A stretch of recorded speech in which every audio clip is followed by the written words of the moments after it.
Ата-анама рахмет, ағайыма рахмет, ағай осы жарысқа мен дайындаған үшін рахмет. Мен просто ағай осының арқасында осы жаққа келіп дайындалып шығып жүріп оған да рахмет. Сосын Айжан анау кім бар ғой? Айжан анау сестріңіз келіпті ғой Алашбайға. Адырхан Камалов. Соны берсеңізші маған айға. Жүрейік те оны.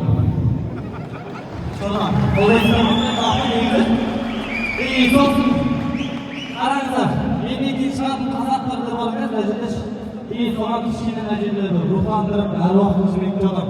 Мен Қазақстан дейді, сендер алға деп үшін әйгелесің. Қазақтан! Қазақтан!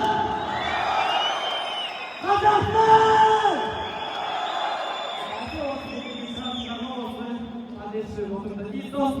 Қазіргі мен ақтың Росанаға, Нұрманға, соған рахмет, жаңа Ақсақта, Гүлпала бәрі рахмет. Мен Ақсақта жұмысымның рахмет етемін. Şimdi кәсіге ақша отырмады. Жақсы өшін, амансыздар. Сағалейкум.